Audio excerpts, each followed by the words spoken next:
Hello dear friends. So आज आपण discuss करणार आहोत beat. Okay, what is bit?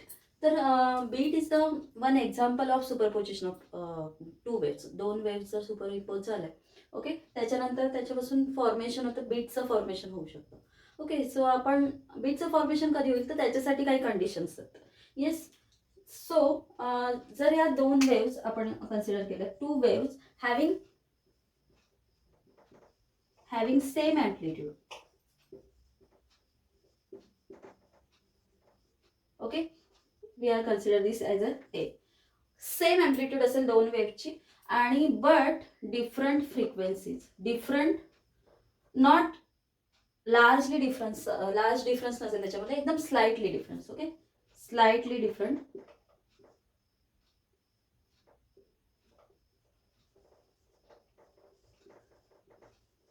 Different frequencies.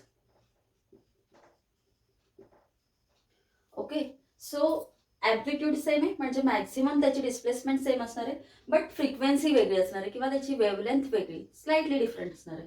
तर त्याच्यानंतर या दोन वेव्ह जेव्हा सुपरइम्पोज होतील, ओके, त्यांच्या सुपरपोजिशन प्रिन्सिपलनुसार आपल्याला काय करावं लागेल, ही जी डिस्प्लेसमेंट आहे y1 आणि y2 काय करणार, आपण ॲड करणार. ओके, वेक्टर ॲडिशन त्याचं घेणार. सो जेव्हा ॲड केल्यानंतर आपल्याला जी रिझल्टंट वेव्ह मिळते ती काय मिळते, as a beat. Why beat? कारण आपल्याला तिथे जी जी फ्रिक्वेन्सी मिळते ना, ती फ्रिक्वेन्सी एकतर मिनिमम फ्रिक्वेन्सी आणि त्याच्यानंतर मॅक्सिमम फ्रिक्वेन्सी, पिरियडिकली व्हॅरीज असलेली ही मिनिमम आणि मॅक्सिमम फ्रिक्वेन्सी मिळते. ओके, सो जस्ट कन्सिडर बघा. ओके, सो ॲम्प्लिट्यूड सेम असणार आहे दोन वेव्हची. सो सेकंड वेव्ह पण मी ह्याच्याबरोबर करते कारण आपल्याला ॲम्प्लिट्यूड सेम आहे बट फ्रिक्वेन्सी काहीतरी डिफरंट आहे, त्याच्यामुळे फेज डिफरन्स त्याच्यामध्ये असणार आहे. येस, ॲम्प्लिट्यूड डिफरंट असणार आहे, लाईक दॅट. ओके, सो ही जी फर्स्ट वेव्ह आहे तिची वेव्हलेंथ λ1 आणि फ्रिक्वेन्सी n1, आणि ही जी सेकंड वेव्ह आहे, सेकंड वेव्हची वेव्हलेंथ तुमची λ2 आणि frequency n2. Okay, but amplitude बघा दोघांची, ही जी हाईट आहे, मॅक्झिमम डिस्प्लेसमेंट आपण म्हणतो, so which is a is equal to a. Okay, a1 is equal to a2, that means a. Okay, so ह्या जेव्हा काय करतील, सेम डायरेक्शनने ट्रॅव्हल होत असेल. आता ट्रॅव्हलिंग त्याची काय पाहिजे, travelling in a same direction. एकाच डायरेक्शनला जेव्हा त्या मूव्ह होत असतील, मग तेव्हा ते ज्या सुपरइम्पोज होतील तेव्हा आपल्याला एक पॅटर्न मिळेल, त्या पॅटर्नला बीट म्हणतो. ओके, त्या पॅटर्नला काय म्हणणार, बीट. सो इथे जी सुपरइम्पोज होत आहेत ना, किंवा सुपरपोजिशन प्रिन्सिपल नुसार आपण येस त्याच्या काय होतील, आपल्याला हे असे नोड अँटीनोड फॉर्म होतात. नोड अँड अँटीनोड फॉर्म होईल, स्टँडिंग वेव्ह पॅटर्न फॉर्म होईल. आता इथे जी इंटेन्सिटी मिळते, जी रिझल्टंट वेव्ह आपली, ओके, रिझल्टंट वेव्हची जी इंटेन्सिटी मिळते,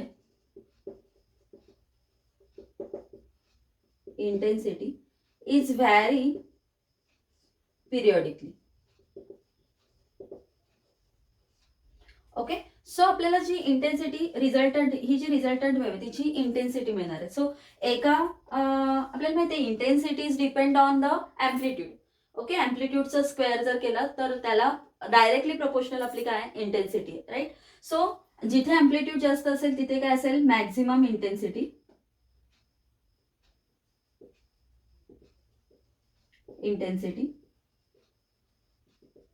आणि जिथे नोड फॉर्म होतोय म्हणजे तिथे काय तुमची जी इंटेन्सिटी आहे, ओके, तिथे ॲम्प्लिट्यूड किंवा तुमचं जी डिस्प्लेसमेंट आहे ती झिरो होऊन जाते ना. सो झिरो असल्यामुळे your intensity is depend on that amplitude. Therefore इथे तुमची इंटेन्सिटी काय असेल, इंटेन्सिटी इज मिनिमम.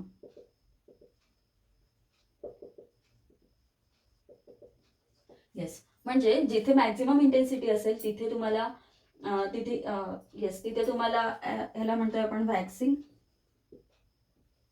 आणि जिथे मिनिमम इंटेन्सिटी असेल त्यांना तुम्ही म्हणणार आहेत वेअरिंग.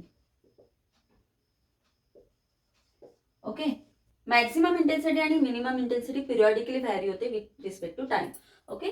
सो जसं टाइम पुढे जातोय सेम आता जिथे वॅक्सिंग मिळालंय, waxing means maximum intensity, so same time interval मध्ये आपल्याला काय मिळणार आहे, पुन्हा वॅक्सिंग मिळणार आहे. सो इथे जो टाइम पास होतोय तो आपण टी म्हणू शकतो, पिरियड, तो टाइम पिरियड असेल. ओके. त्याच्यानंतर इथे तुम्हाला वेनिंग मिळालंय, तर सेम टाइम इंटरवल मध्ये तुम्हाला पुन्हा वेनिंग मिळेल. Okay. Maximum intensity, minimum intensity vary periodically with time. Okay. So ह्या अरेंजमेंटला किंवा ह्या फॉर्मेशन ऑफ वेव्हला आपण काय म्हणणार आहोत, बीट फॉर्म झाले असं म्हणू शकतो.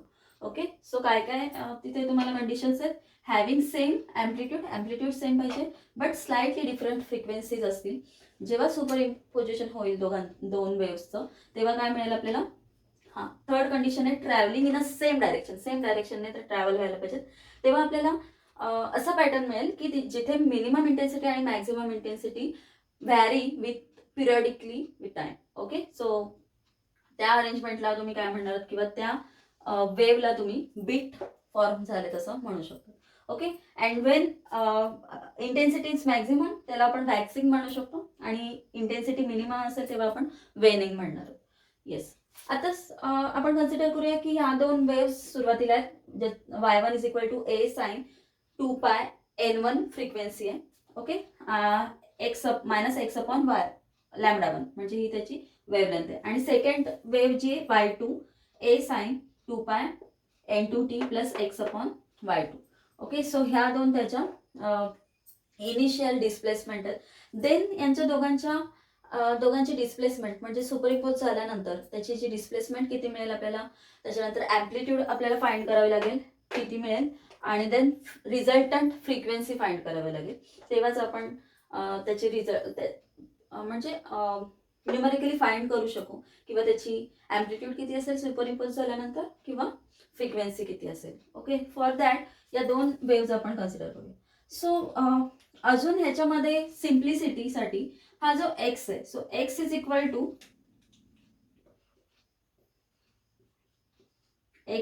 टू झिरो कन्सिडर करूया.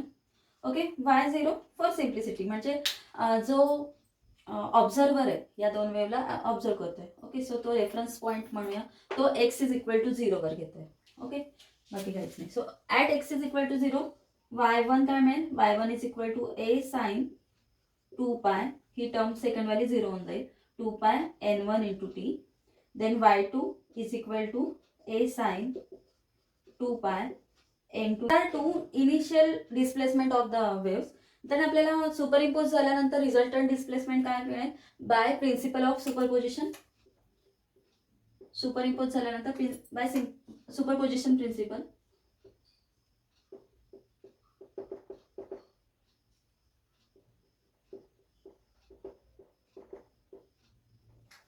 Yes. Y is equal to, we know, y is equal to y1 plus y2. Yes. So y is equal to what? Y is equal to a sin 2π n1t plus y2 is equal to a sin 2π n2 into t. Okay. Now this term as considered as c आणि ही term आपण consider as d केली. तर आपल्याला formula माहिती आहे, sine c plus sine d. Okay. Sine c plus sine d is equal to 2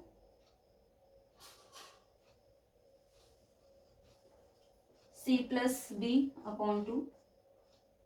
okay. Into 2c then into cos c minus d upon 2. Right. Okay. So ह्यानुसार आपण काय करू शकतो, इक्वेशन सॉल्व करू शकतो. So y is equal to काय मिळेल, y 2 sine c plus d upon 2 ना. So c is 2π n1t upon 2π n1t and d is 2π n2t. Okay.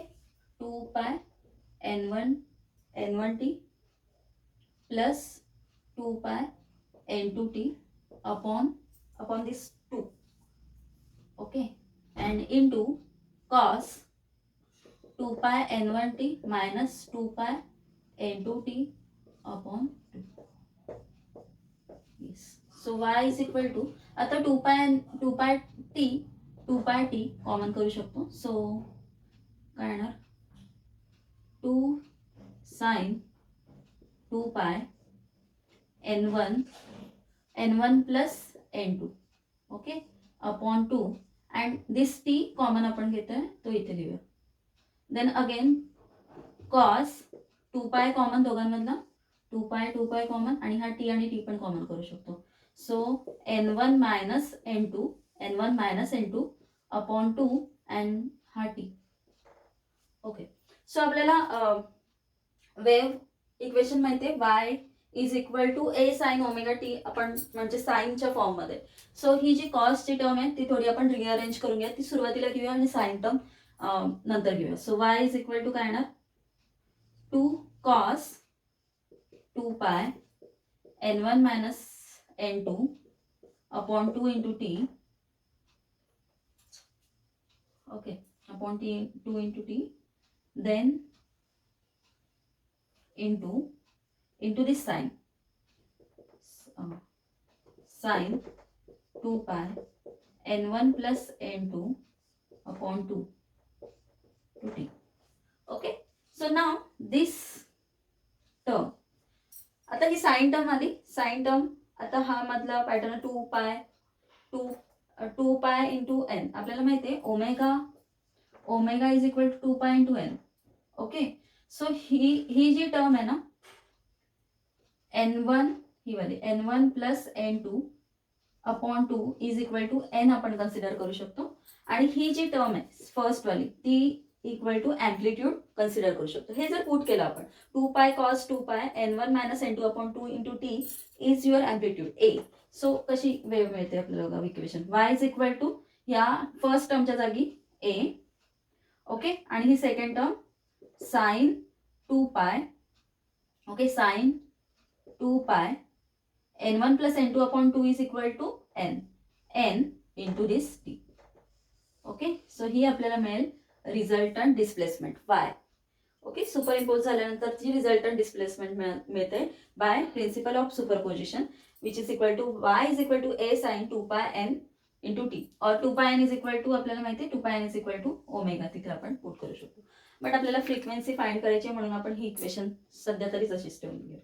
नाव आपल्याला माहिती आहे A amplitude. Okay. So A is depend on किंवा intensity is depend on, कारण आपल्या beat formation मध्ये काय पाहिजे तर intensity is vary periodically.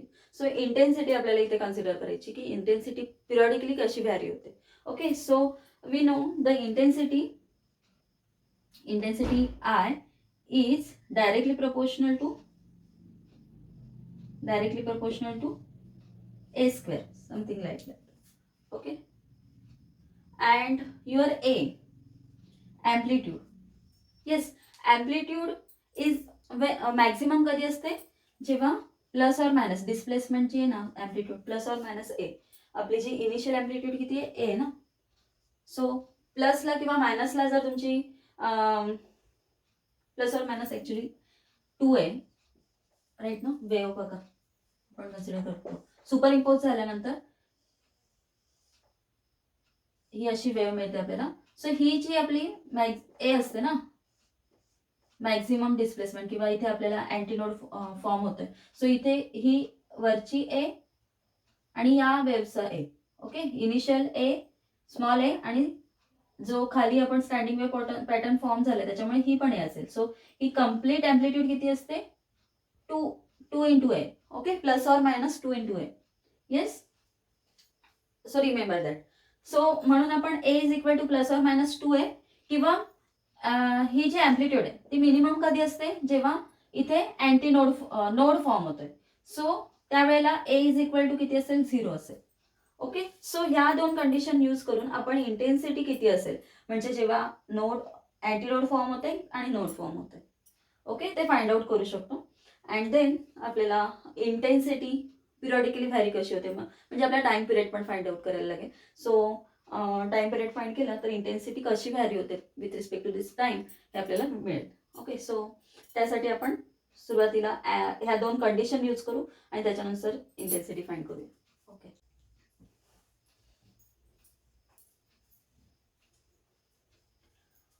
Okay. So first condition a is equal to plus और मायनस 2a, म्हणजे तिथे ॲम्प्लिट्यूड मॅक्झिमम आहे. ॲम्प्लिट्यूड मॅक्झिमम असेल तर आपल्याला माहिती आहे इंटेन्सिटी इज मॅक्झिमम, कारण intensity is directly proportional to a square. Okay, so इथे इंटेन्सिटी मॅक्झिमम आहे. इंटेन्सिटी मॅक्झिमम असेल म्हणजे आपण काय म्हणतोय, व्हॅक्सिंग कंडिशन, राईट ना, व्हॅक्सिंग, जिथे इंटेन्सिटी मॅक्झिमम असते. Okay, then a is equal to 2a, आपल्याला काय मिळालं, y is equal to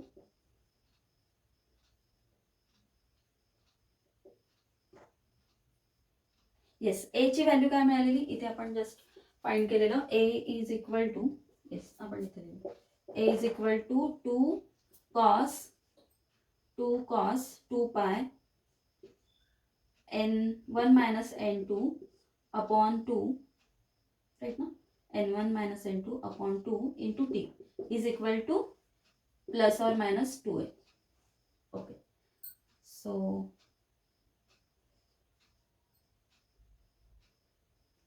it's like 2a आपल्याला असं समथिंग मिळालं. So 2a.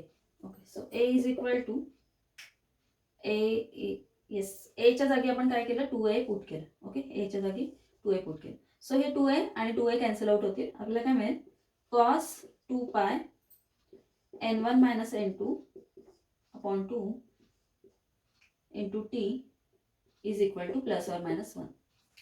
ओके, आता कॉस आणि ही जी आतली टर्म आहे. ओके, ओके, सो आपल्याला माहिती आहे cos 0 is equal to 1, cos pi is equal to minus 1. Okay, म्हणजे आपले ही जी टर्म आहे त्याची व्हॅल्यू किती पाहिजे, 2 pi n1 minus n2 upon 2 into T. याची व्हॅल्यू किती पाहिजे, एक तर 0, एक तर पाय, 2 पाय, 3 पाय, 4 पाय अँड सो ऑन, अशी व्हॅल्यू पाहिजे कसली, या टर्मची, तरच आपल्याला प्लस मायनस 1 मिळत जाईल. Okay, and if we put this 2 pi n1 minus n2 upon 2 into t is equal to 0, first condition जर घेतली, 2 pi n1 minus n2 upon 2 into t. Okay, so 2 and 2 will get cancel out, is equal to 0 consider केले आपण. So काय मिळेल, so हा पाय इकडे गेल्यावर तो 0 होईल. So n1 minus n2 into t is equal to काय मिळते आपल्याला, 0. ओके, सो इथे टी इज इक्वल टू काय मिळेल बघा, n1 मायनस n2 पण इकडे गेल्यावर 0 ला मल्टिप्लाय झाल्यावर 0 होईल. सो ह्या कंडिशन मध्ये टी इज इक्वल टू आपल्याला 0 मिळतंय. ओके, देन सेकंड, ही फर्स्ट वाली कंडिशन झाली, इज इक्वल टू 0 पुट केलं. सेकंड वाली कंडिशन जस्ट घेऊन बघा. सेकंड वाली कंडिशन काय, 2 pi n1 minus n2 upon 2 into t is equal to second काय, pi is equal to pi. Okay, now pi and pi will get cancel out, 2 and 2 will get cancel out. Then n1 minus n2 into t is equal to 1, right? So n1 minus n2 is equal to काय माहिती आपल्याला, is equal to 1 upon t, not t. So इथे t is equal to काय मिळते, 1 upon n1 minus n2. Okay, first condition काय मिळाली, t is equal to 0. Second condition काय मिळाली, जेव्हा ही जी ब्रॅकेटची व्हॅल्यू आहे ती काय असेल, पाय असेल, तेव्हा आपल्याला टाइम किती मिळते, 1 upon n1 minus n2. Second third ही वाली पण कंडिशन थोडी व्हॅरी आपण करून बघूया की काय मिळतो आपल्याला टाइम. ओके, सो काय घ्यायला लागेल, 2 pi n1 minus n2 upon 2 into t is equal to 2 pi दोघं cancel out. Okay, so n1 minus n2 upon 2 is equal to 1. So 2 इकडे मल्टिप्लाय होईल इंटू टी. ओके, सो ह्या condition नुसार t आपल्याला काय मिळेल, टी इज इक्वल टू उलट होईल ना. So N2 upon N1 minus N2 असं मिळेल. ओके. सो जस्ट बघा, आपण 1 पाय घेतलं तर आपल्याला 1 अपॉन N1 मायनस N2 मिळालं. इथे 2 पाय घेतला, आपण 2 पाय कन्सिडर केला तर 2 अपॉन N1 मायनस N2 मिळतं. Okay right. तसंच आपण 3 पाय घेतला तर 3 अपॉन, कारण हा 2 आणि 2 कॅन्सल आउट होईल, इथे 3 पाय घेतला. Okay. So 3 upon N1 minus N2 मिळेल आपल्याला. राईट. ठीक आहे. And so on. 4 घेतला तर 4 अपॉन N1 मायनस N2 असं मिळत जाईल. सो आपल्याला टीच्या व्हॅल्यूज काय काय मिळतात for waxing. A is equal to plus or minus 2 आहे. सो टीच्या value t is equal to, इथे लिहिते ना, t is equal to 0. So जेव्हा 0 असेल, पाय असेल, तेव्हा काय मिळते, t is equal to 1 upon N1 minus N2. Okay. त्याच्यानंतर 2 अपॉन N1 मायनस N2. त्याच्यानंतर 3 upon N1 minus N2. And त्याच्यानंतर काय मिळतंय, 4 upon N1 minus N2 and so on. So जेव्हा 4 पाय व्हॅल्यू घेऊ, जेव्हा 3 पाय व्हॅल्यू घेऊ, ते अशा आपल्याला टीच्या व्हॅल्यू मिळते. म्हणजे आता इंटरवल किती आहे दोघांमधला. Okay. T is equal to 0 आपल्याला काय मिळते, तर ही जी व्हॅल्यू आहे. ओके. सो सॉरी, टीच्या व्हॅल्यू काय मिळतात, 0, 1 upon N1 minus N2, 2 upon N1 minus N2. म्हणजे पुढे पुढे जेव्हा तुमची वेव्ह ट्रॅव्हल होईल तेव्हा तुम्हाला टी इज इक्वल टू 0 साठी T is equal to 1 upon N1 minus N2, T is equal to 2 upon N1 minus N2. आपल्याला काय मिळते, व्हॅक्सिन मिळते, म्हणजे मॅक्सिमम फ्रिक्वेन्सी मिळते.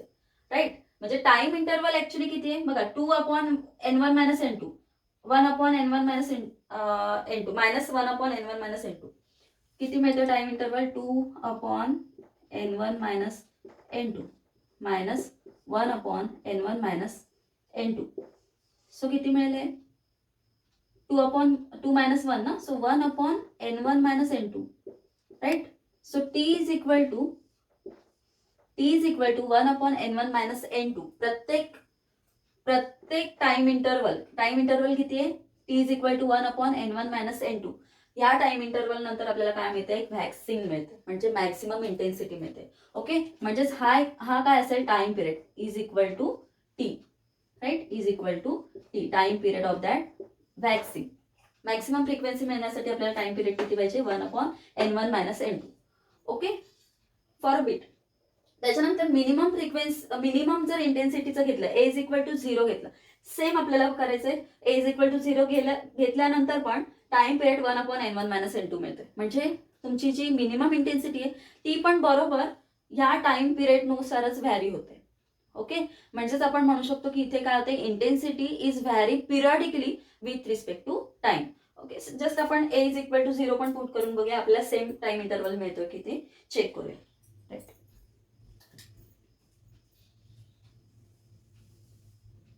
ओके. सो सेकंड कंडिशन आपली ए इज इक्वल टू काय पाहिजे, 0 पाहिजे. म्हणजे इथे नोड फॉर्मेशन होते, जिथे इंटेन्सिटी पण काय असेल, intensity is proportional to a square. म्हणजे तिथे इंटेन्सिटी पण काय असेल, मिनिमम असेल, 0 असेल. ओके. सो त्या कंडिशनला आपल्याला टाइम पिरियड काय मिळतोय, किंवा ऍडजसेंट वेनिंग आपल्याला किती टाइम इंटरवल नंतर मिळते ते बघू. So A is equal to 0 असल्यानंतर आपल्याला मिळते ए, येस आपण मगाशीच बघितलेलं होतं, a is equal to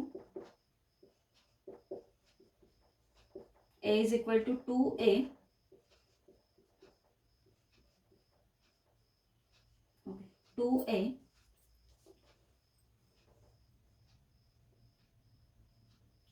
2a cos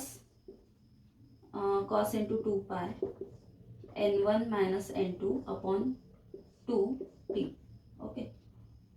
so is equal to काय करायचं आपल्याला, a is equal to 0. So this is equal to 0. 0 घेतल्यानंतर आपल्याला काय मिळेल, आता येस हा जो 2 आहे तो इकडे मल्टिप्लाय केला 0ला, तर काय डिवाइड केलं तर 0च मिळेल ना. So cos 2 pi N1 minus N2 upon 2 into t is equal to 0 मिळेल. ओके. सो cos 0 कधी कधी मिळतो आपल्याला, so we know cos pi by 2 is equal to 0. Right. cos 3 pi by 2 is equal to 0. Right. Cos yes 5 pi by 2 is equal to 0. म्हणजेच हा जो bracket आहे, okay, कॉसच्या under जी term आहे ती काय असली पाहिजे, एकतर पाय बाय 2, 3 पाय बाय 2 किंवा 5 pi by 2, 7 pi by 2 and so on. So काय मिळेल, कॉस ही हा जो ब्रॅकेट आहे त्याची व्हॅल्यूज काय काय मिळतील आपल्याला, 2 pi n1 minus n2 upon 2 into t is equal to काय, एकतर पाय बाय 2, एकतर 3 पाय बाय 2, एकतर 5 पाय बाय 2 और त्याच्यानंतर 7 pi by 2 and so on. Okay. Now yes, आता जर व्हॅल्यूज आपण पुट केली, पहिल्यांदा पाय बाय 2, 3 पाय बाय 2 मगाशी जसं पुट केलं तसंच. So 2 pi n1 minus n2 upon 2 into t is equal to पहिल्यांदा पाय बाय 2 घेतला. ओके, पाय बाय 2 घेतल्यानंतर सी हा पाय जाईल, हा पाय जाईल. ओके, हा 2 आणि हा 2. देन काय मिळेल, 2 n1 minus n2 into t, 2 n1 minus n2 into t is equal to 1. T is equal to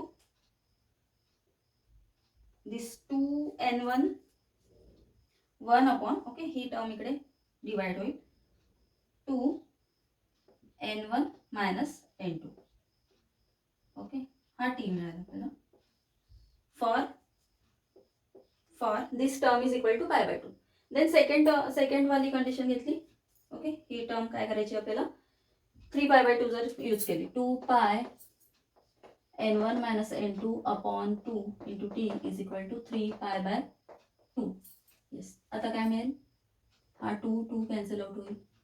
okay, so t is equal to just t एका साईडला घ्या आणि बाकीच्या 2 पाय, हा पाय अँड पाय will get also cancel out. So हा 2 डिवाइड होईल. ओके, सो आणि हा n1 मायनस n2 डिवाइड होईल. सो हा 3 राहतो इकडे. सो काय राहील, 3 upon 2 n1 minus n2. Okay, हा 2 n1 मायनस n2 इकडे गेल्यावर डिवाइड. देन सेकंड वाली दुसरी 5 बाय 2 ही जर केस घेतली तर ती पण सेम बघा, 2 pi n1 minus n2 upon 2 into t is equal to, किंवा हे 2 आणि 2 डायरेक्टली आपण कॅन्सल आउट तसंही करू शकतो. ओके, सो इथे काय घेतलं आपण, 5 पाय बाय 2. ओके, सो हा पाय आणि पाय कॅन्सल आउट होईल.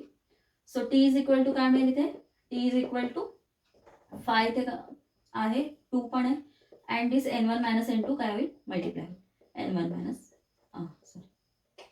इथे n1 minus n2. Okay, so t is equal to 5 by 2 n1 minus n2 आणि 7 पाय बाय 2 जर कन्सिडर केलं, this term is equal to this, तेव्हा आपल्याला मग काय मिळेल, 7 bye 2 n1 minus n2. Right. आता दोन जे टाइम इंटरवल मिळाले त्याच्या मधला इंटरवल किती. ओके, हे जे दोन टी मिळाले आपल्याला, टाइम मिळाला, त्यांच्या दोघांमधला टाइम इंटरवल किती असेल. ओके, दोन कोणताही घेऊ शकता, हा फर्स्ट आणि सेकंड घ्या, सेकंड आणि थर्ड घ्या, कोणताही घेऊ शकता तुम्ही. सो सेकंड आणि थर्ड घेऊया. टी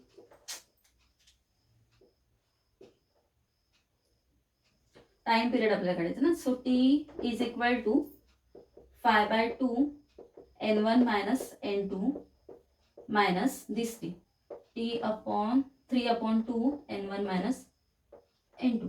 ओके, सो हे काय येईल, 5 minus 3 upon 2 n1 minus n2. Okay, so 5 minus 3 is 2, 2 upon 2 is 1. Okay, so हे काय मिळेल आपल्याला, 5 minus 3 is 2, yes 2 upon 2 n1 minus n2. So 2 and 2 will get cancel out, म्हणजे आपल्याला काय मिळेल, 1 upon n1 minus n2. So पुन्हा आपल्याला टाइम पिरियड काय मिळाला, same, t is equal to 1 upon n1 minus n2, जो आपल्याला फर्स्ट वॅक्सिंग कंडिशन मध्ये मिळालेला. वेनिंग कंडिशन मध्ये पण आपल्याला t is equal to 1 upon n1 minus n2. म्हणजे दोन सक्सेसिव्ह जे मिनिमम इंटेन्सिटीचे पार्ट आहेत किंवा दोन सक्सेसिव्ह वेनिंग आहेत ते कधी मिळतात आपल्याला, सेम टाइम इंटरवल नंतर, सेम टाइम पिरियड नंतर, 1 upon n1 minus n2. Okay, so इथे प्रूफ होत आहे की आपले जे त्याची इंटेन्सिटी आहे बीट फॉर्म झाल्यानंतर त्याच्यामधली जी मॅक्सिमम इंटेन्सिटी मिनिमम इंटेन्सिटी ती काय होते किंवा वॅक्सिंग आणि वेनिंग पिरियडिकली व्हॅरी होते विथ रिस्पेक्ट टू टाइम. आणि टाइम पिरियड किती असतो 1/n1 - n2. सो n1 आणि n2 काय कन्सिडर केलेलं होतं आपण frequencies of that two initial waves right.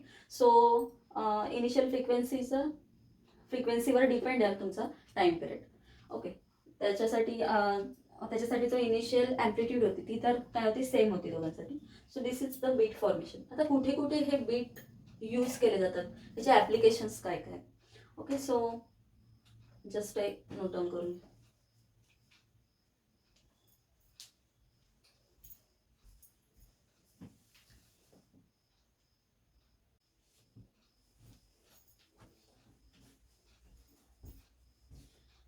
Now there are some applications for beat in day to day life. खूप चांगले ॲप्लिकेशन्स आहेत बघा. First application is matching the frequency of different musical instrument. Okay so musician आपण बघितले असतील की ते काय करतात थोडंसं त्यांचं ड्रम असेल किंवा एखाद्याचा पियानो असेल किंवा कोणताही गिटार असेल तर ते सुरुवातीला असं मॅच करायचा प्रयत्न ट्युनिंग करायचा एकमेकांना प्रयत्न करतात. तर ते काय करतात की ते तिथे जे बीट फॉर्मेशन जर झालं ओके म्हणजे त्यांची जी ॲम्प्लिट्यूड आहे ती व्यवस्थित मॅच झाली एकमेकांची सगळ्यांना तर तिथे बीट फॉर्मेशन होतं. किंवा फ्रिक्वेन्सी स्लाइटली डिफरंट चालू शकते पण खूप जास्त वेगळी फ्रिक्वेन्सी असेल तर तो साऊंड असा कर्कश आवाज येऊ शकतो. ते प्लीझंट म्युझिक तिथे तयार होऊ शकत नाही. म्हणून मग ते सुरुवातीला ट्युनिंग करायचा प्रयत्न करतात की आपली एकमेकांची फ्रिक्वेन्सी सगळ्यांना मॅच होते की नाही. सो त्यालाच आपण matching the frequencies of different musical instrument. मग तिथे जेव्हा बीट फॉर्मेशन होतं बीट त्यांना आवाज आला छानपैकी बीट तिथे तयार होतो. मग तिथे काय म्हणतात की ते तो जो साऊंड आहे तो खूप चांगल्या प्रकारे क्रिएट होतो. ओके सो बीट फॉर्मेशन हे एक ॲप्लिकेशन्स आहे. त्याच्यानंतर रडार सिस्टीम आपण बघितली असेल. व्हॉट इज रडार सिस्टीम की ज्याच्यामध्ये डॉपलर इफेक्ट यूज केला जातो. डॉपलर इफेक्ट इज एक रेफरन्स फ्रिक्वेन्सी घेतली आपण रेफरन्स साऊंड म्हणू शकतो आणि त्याच्या कम्पॅरेटिव्हली दुसरे जे साऊंड्स आहेत ते किती वेगळे आहेत किंवा त्याला मॅच होत आहेत की नाही ते काय करू शकतो आपण इथे कम्पेअर करू शकतो. ओके डॉपलर इफेक्टने. सो रडार सिस्टीममध्ये डॉपलर इफेक्ट यूज केला जातो की जिथे मायक्रोवेव्ह फ्रिक्वेन्सीज क्रिएट केली जाते. ओके मायक्रोवेव्ह काय केलं जातं पास केलं जातं. सो एक रेफरन्स एरोप्लेन आपल्याला माहिती आहे एक रेफरन्स एरोप्लेन असेल तर मायक्रोवेव्ह फ्रिक्वेन्सी काय करतो तर स्प्रेड करतो त्याच्या आजूबाजूला आणि त्याच्या आजूबाजूला किंवा थोड्याशा अंतरावर जे दुसरे एरोप्लेन्स आहेत त्याची फ्रिक्वेन्सी किती आहे किंवा त्याचं स्पीड किती आहे तो डिटरमाइन करू शकतो ह्या रडार सिस्टीम. म्हणजे एखादा एरोप्लेन आपल्यापेक्षा जवळ येतोय किंवा आपल्यापेक्षा लांब जातोय तर ते डिटरमाइन करू शकतं या डॉपलर इफेक्टने किंवा रडार सिस्टीमने. ओके त्याच्यानंतर सोनार सिस्टीम पण सेम आहे. सोनार सिस्टीम म्हणजे साऊंड नेव्हिगेशन अँड रेंजिंग. समजा ही सोनार सिस्टीम म्हणजे ट्रॅफिक सिग्नल्स वगैरे असतात किंवा ट्रॅफिक कंट्रोल रूम असते तर तिथे हे सोनार सिस्टीम बसवलेले असतात की एखादं व्हेकल असेल त्याचं स्पीड खूप जास्त असेल ओके तर तो स्पीड कॅप्चर केला जाऊ शकतो ह्या सोनार सिस्टीममुळे. म्हणजे एखादं व्हेकल तिथून पास झालं त्याचं स्पीड किती आहे ओके सो स्पीड कशामुळे तर या फ्रिक्वेन्सीमुळे लगेच कॅप्चर केला जाऊ शकतो की ह्याचं जी रेंज ठरवलेली आहे त्या रेंजपेक्षा स्पीड खूप जास्त झालं किंवा खूप कमी आहे. ओके आणि मग त्याच्यामुळे ट्रॅफिक तिथे कंट्रोल करता येऊ शकते. येस त्याच्यानंतर डॉपलर अल्ट्रासोनोग्राफी आपण सगळ्यांनी ऐकलंय की जिथे डॉक्टर्स किंवा जे स्पेशलिस्ट असतात किंवा सेंटर्स असतात वेगवेगळे तुमच्या अल्ट्रासोनोग्राफीचे तर तिथे काय करू शकतो तर आपले ब्लड व्हेसल्स असतात. ओके सो त्याच्यामध्ये ब्लडचा फ्लो होतो तो ब्लडचा फ्लोचा स्पीड किंवा त्याची फ्रिक्वेन्सी ती डिटरमाइन करू शकतो या सोनोग्राफीमुळे अल्ट्रासोनोग्राफीमुळे. ओके म्हणजे त्या इन्स्ट्रुमेंटमध्ये त्या इन्स्ट्रुमेंटमध्ये फीड केलेली असते की नॉर्मल फ्रिक्वेन्सी नॉर्मल रेंज किती असते ब्लडच्या फ्लोची किंवा व्हेसल्समधून किती रेटने तुमचा ब्लड फ्लो व्हायला पाहिजे आणि मग तो साऊंड तिथे क्रिएट करून आपल्या बॉडीमध्ये सोडला जातो आणि त्या साऊंडला मॅच होते की नाही ओके तिथे बीट क्रिएट होत आहेत की नाही तुमच्या व्हेसल्समधून जो फ्लो होतोय ब्लडचा त्याचा. ओके सो तो एकमेकांना मॅच झाला तर मग काही प्रॉब्लेम नाही तुमचे व्हेसल्स एकदम व्यवस्थित काम करतात. जर मॅच नाही झाला कमी असेल किंवा जास्त असेल मग तिथे काही व्हेसल्सचे व्हॅस्क्युलर प्रॉब्लेम्स असतील किंवा तुमचे वेन्सचे काही प्रॉब्लेम असतील ते डिटरमाइन केले जाऊ शकतात. ओके नेक्स्ट आहे to determine the unknown frequency. एखादी म्हणजे सोनार सिस्टीम असेल, रडार सिस्टीम असेल किंवा बीट क्रिएट करायचं असेल तर एखादा साऊंड आपण रेफरन्स साऊंड क्रिएट करू शकतो आणि त्याच्या आजूबाजूची जी अननोन फ्रिक्वेन्सी बीट म्हणजे एक साऊंड तर आपल्याला माहिती आहे, एक वेव्ह जी आपण क्रिएट केली ती किती तिची फ्रिक्वेन्सी किती आहे ती तर आपल्याला माहिती असते. त्याच्यानंतर मग तिथे सुपरपोजिशन होऊन बीट फॉर्मेशन होते की नाही किंवा कितीने फ्रिक्वेन्सी डिफरन्स आहे तो आपण तिथे डिटरमाइन करू शकतो बीट फॉर्मेशनचा यूज करून. कारण आपल्याला माहिती आहे की दोन फ्रिक्वेन्सीज, दोन वेव्ह आपल्याला लागतात बीट फॉर्मेशनसाठी, ज्याची फ्रिक्वेन्सी स्लाइटली डिफरंट आहे बट ॲम्प्लिट्यूड काय पाहिजे तर सेम पाहिजे.